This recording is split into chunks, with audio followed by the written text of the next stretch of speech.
ba moom lan la foofu xanaa xamul ne góor l'islam nangu na mu am ñetti jabar yoo xam ne ñoo bokk ndey ak baay.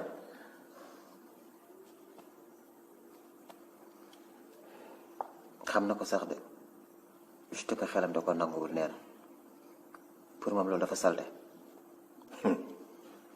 tey xale yi tey la religion musulmane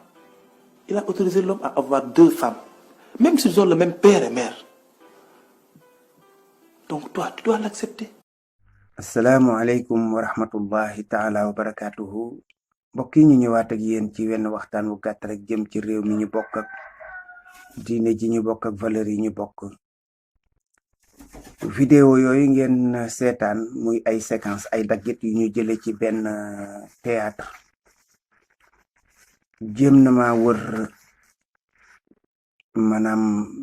épisode ba maanaam fa nga xam ni fa la jóge gisuma ko te mënuma topp di ko wër xëy na te xawuma fu mu nekk muy jël ak jot goo xam ne gi wax dëgg yàlla amuma ko kon maa ngi analyser maa ngi waxtaan maa ngi leeral ci li nga xam ne lii moo jëm ci wax yooyu nga xam ni wax nañ ko doonte ay wax yu gàtt la ñooñu ciy wax day ñaar dong moo leen mën a dal bu njëkk bi mooy xamuñu li ñuy wax nit nag bu fekkee ne li ngay wax xamuloo ko rawatina mu jëm ci wàllu diine danga ciy war a màndu danga ciy téye saw làmmiñ mooy dëgg ndax di wax nag loo xam ne lii mën naa indi ab jax-jaxal ci xelu nit ñi mën naa yokku réer ña ca des loolu jullit du comporté woo noonu ak ay mbokki jullitam ci réewum moo xam ni réewum jullit la. beneen bi mooy xam nañu li ñuy def xam nañ ko xam nañ ne alquran àdduna ci addu kàddu yu leer naññ ndax nag fi ci suñu boroom waxee di xaraamalal góor ak jigéen ñenn ci yoo xam ne ñi mënuñoo sëy ak ñoom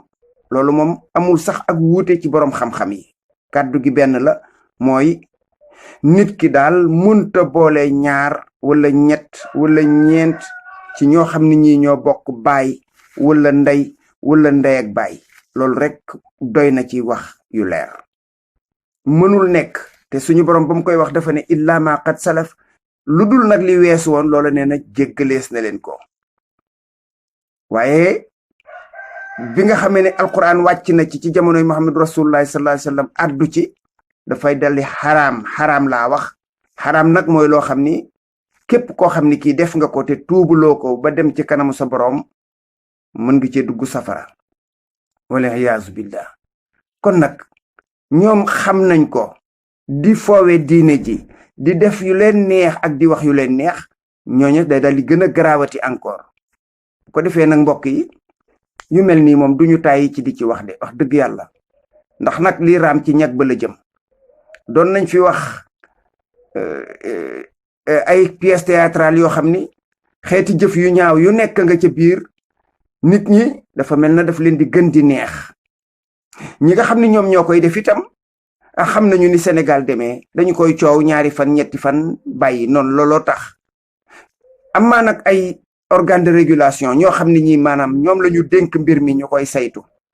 bala ñoo génnee benn pièce théâtrale xool ko Sénégal moo amuluk nguur bay am sax ay organe de régulation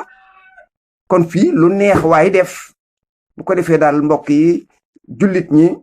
mukallaf yi gor ñi nga xam ne daal seen diine ñor na leen nañu xam ni kàddu yooyu ñooñu génne ci seen gémmiñ yi safaanoo na lool ak li borom bi tabaraka wa taala wax ci alquran safaanoog li muhammad rasulullahi sallallahu alayhi wa sallam wax ci hadis assalaamu aleykum wa rahmatullahi taala wa barakatuh